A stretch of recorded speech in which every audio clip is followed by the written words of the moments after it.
quick question. Be honest. Have you ever bought a $5 coffee while your savings account had exactly $11 in it?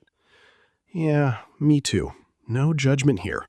We're all just out here living our best financially questionable lives. But here's the thing that should actually scare you. Scientists have discovered that being poor doesn't just empty your wallet. It actually changes how your brain works, like measurably, on scans, with actual data. Researchers found that the stress of poverty can temporarily lower a person's cognitive function by an amount roughly equivalent to losing 13 IQ points. 13! That's the difference between I forgot my umbrella and I forgot what an umbrella is. So today, we're asking the question nobody wants to ask out loud. Why do most people stay poor?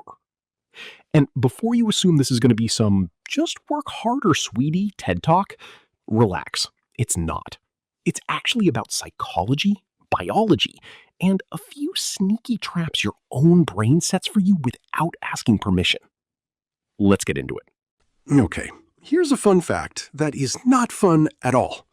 If you took every poor person on Earth and gave them a single, one-time check for $10,000, you would expect, logically, that their lives would improve permanently, right? New skills, new opportunities, problem solved, roll credits. Except that's often not what happens. Multiple long-term studies on lottery winners, and yes, this is real, scientists studied actual lottery winners like lab specimens, found that a significant percentage of people who win large sums of money end up, within a few years, in roughly the same financial position they started in. Wait, what? You win the actual lottery? The thing everyone fantasizes about while pretending to do their taxes? And you can still end up broke? Yes, and this single fact destroys the most popular explanation for poverty, which is poor people just need more money. Money alone doesn't fix it. If money alone fixed poverty, lottery winners would never go broke again. But they do, all the time. So something else is going on, something deeper than the bank account. This is where it gets genuinely fascinating, because the explanation isn't laziness and it isn't stupidity. It's something scientists call scarcity mindset. And once you understand it, you will never look at a $1 today, $2 tomorrow decision the same way again. Let's do a quick, completely harmless thought experiment. I promise it's not a trap. It's a trap. Imagine I tell you that you have exactly 24 hours to finish a huge work project, and I won't let you sleep until it's done. How do you think your brain performs? Do you make smart decisions? Do you remember where you put your keys? Do you accidentally reply all to the entire company with something embarrassing? Now here's the twist. Researchers at Princeton and Harvard ran the actual version of this experiment, not with sleep, but with money.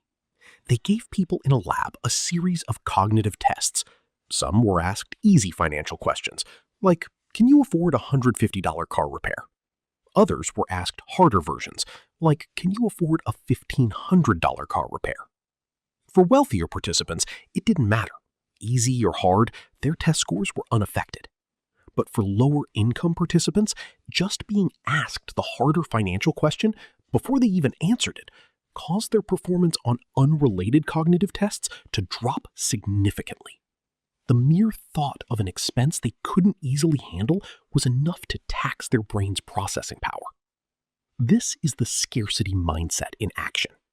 When your brain is constantly calculating whether you can afford rent, groceries, gas, and that one unexpected expense that always shows up like an uninvited cousin at a wedding, there's only so much mental bandwidth left over for literally anything else.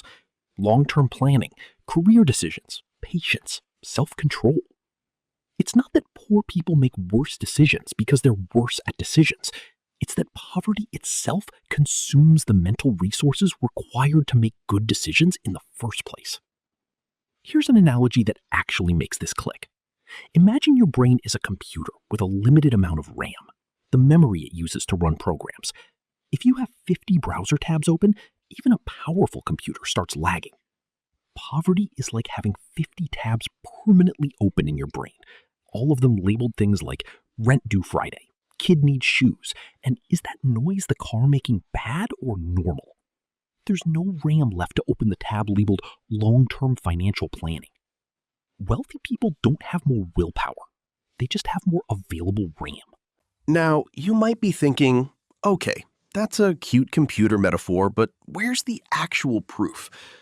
Let's talk about sugarcane farmers in India. Stay with me. This is genuinely one of the best experiments in behavioral economics. Researchers studied farmers whose income arrives once a year, right after harvest. Right after the harvest, these farmers are relatively flush with cash. Right before the harvest, they're broke. Same person, same brain, same intelligence, just a different point in the financial cycle. The researchers tested the exact same farmers at both points in time, using cognitive tests measuring fluid intelligence and impulse control. The results were stunning.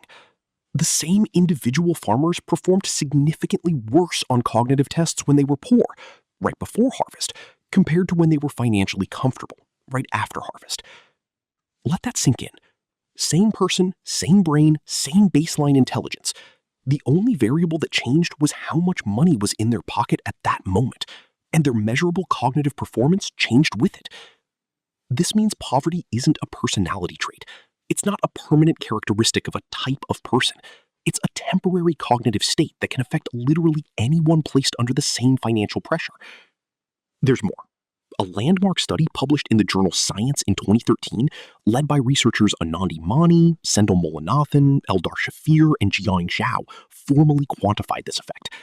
They calculated that the cognitive impact of poverty-related financial stress was roughly equivalent to a 13 to 14-point drop in IQ, or comparable to the cognitive effects of losing an entire night's sleep.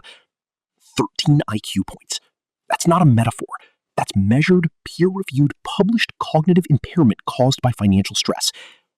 So when people say poor people make bad decisions, what the data actually shows is that financial scarcity creates the conditions for bad decisions to happen to anyone, rich or poor, smart or not, hardworking or lazy. It's not a character flaw. It's a cognitive tax that scarcity imposes on the brain. Okay, here's where the truly fascinating and honestly kind of liberating insight comes in. If scarcity creates a cognitive tax, then poverty isn't primarily a math problem. It's a bandwidth problem. Think about every piece of financial advice you've ever received. Just make a budget. Just save 20% of your income. Just invest early and let compound interest work its magic. All technically correct, all also completely useless if your brain doesn't have the spare mental RAM to execute them consistently, because it's busy running 50 emergency tabs in the background. This explains something that confuses a lot of people. Why do poor decisions sometimes look so obviously poor decision-y from the outside? Why would someone with limited money take out a high-interest payday loan instead of waiting and saving? From the outside, it looks irrational. From the inside, when your brain's bandwidth is consumed by managing an immediate crisis, the future literally becomes harder to compute. Researchers call this tunneling. When scarcity narrows your focus so intensely onto the immediate problem that everything outside that tunnel, including your own long-term future, becomes blurry and harder to access. It's not that future you doesn't matter to present you. It's that present you's brain literally cannot allocate the mental resources to properly weigh future you's interests while it's drowning in immediate you's crisis. This also explains the lottery winner mystery from earlier. If someone has spent years, sometimes decades, with their brain locked into scarcity-driven tunnel vision, suddenly receiving a windfall of cash doesn't automatically rewire years of cognitive habits. The financial problem disappears overnight. The cognitive patterns built around scarcity don't. It's like training your entire life to sprint away from a tiger, and then someone removes the tiger but forgets to tell your nervous system. You're still going to flinch. So, what do you actually do with this information? Because I promised you fixes, not just a slightly depressing science lecture with jokes sprinkled on top. First, if you're currently dealing with financial stress, understanding the science here matters because it removes shame from the equation. You are not bad at money. Your brain is doing exactly what brains under scarcity are designed to do: prioritize the immediate crisis. Recognizing this is the first step to interrupting it. Second, and this is backed by actual research, reduce the number of financial decisions you have to make in real time. Automate everything you possibly can. Automatic transfers to savings, automatic bill payments, automatic minimum debt payments. Every decision you remove from your daily mental load frees up bandwidth for everything else. This isn't a productivity hack, it's neuroscience. Third, small, consistent wins matter more than big, occasional ones, because tunneling makes long-term goals nearly invisible, but short-term, visible progress can break the tunnel. This is part of why programs that give people small emergency savings buffers, even just a few $100s, have shown disproportionately large effects on reducing financial stress and improving decision-making, according to multiple field studies.